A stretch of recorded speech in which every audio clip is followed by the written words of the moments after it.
With all the videos I've made, you might think I'm a seasoned animator that has no trouble in creating realistic moving characters.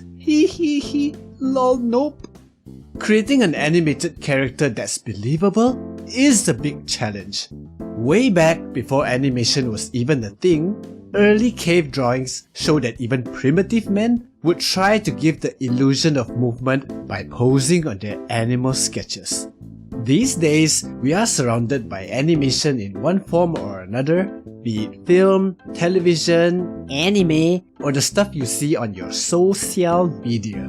So, with animation all around us, how do you, as an animator, stand out from the crowd and improve your own skills? The first one is easy. I assume observing people is something we all can do. Whether you choose to do it subtly or straight up stare at random strangers is up to you. Looking at them, how they interact, how they express themselves, and even how they move around is essential in helping you gain a good understanding not only of motion but also timing and weight.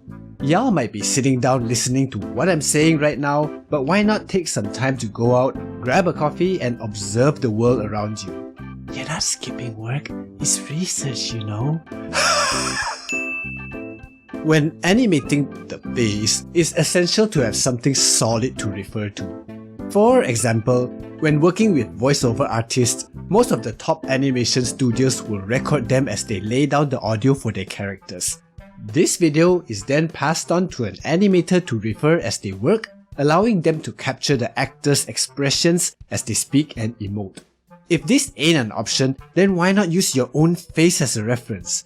Grab a mirror and start talking to yourself for the right reasons, or even just recreate key expressions to give yourself a good starting point to work from. Again, public service announcement. Reference isn't cheating. To understand how and why a character should move the way they do, why not record yourself performing that action? Act out the scene yourself, and no matter how rough and embarrassing it may seem, this recording will give you an essential starting block to then work on top of.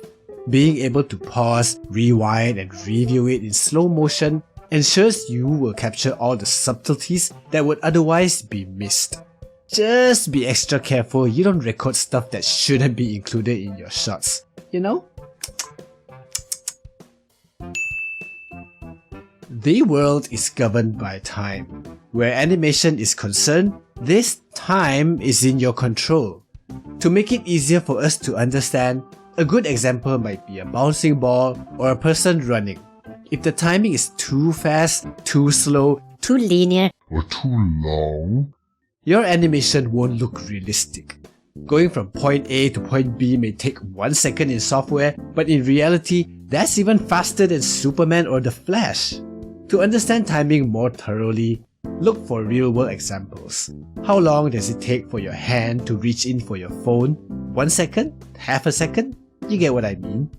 As you understand timing more and more, you'll find yourself examining every person's movements and running through timing scenarios in your head. And that is why it's always good to stare at people. I'm just kidding. Not only timing is crucial to your animation, but saving time as well. It's important to keep a healthy stock of your basic animations at the ready.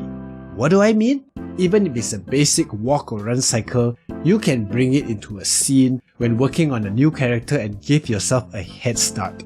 Once you have this base movement applied, with all the main poses and keyframes in place, you can then dedicate more time into adjusting the timing, weight, and style to suit the personality of that particular character. I think I ought to change the phrase, don't reinvent the wheel, to just recycle the wheel. Whatever. When you break down every major movement, it can be split into 3 main areas: anticipation, action, and reaction. If we take a simple jump as an example, the character bends first to build up power. This is the anticipation.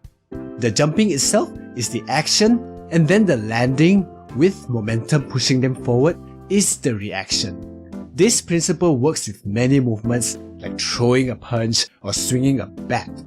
It can also be used on facial animation and even exaggerated for a more comedic effect. Seasoned animators use this to bring the best out of their characters. The best part is, they don't even have to look real. Again, all of these are from personal experience. These tips here are what I've been following since I started out, and they've been very helpful when it comes to learning animation. In the end, the best advice I can give is just to make stuff. Whether it's moving animations or story and character drawings, just keep making them. You're only gonna get better as you go along in your animation journey. You've got this!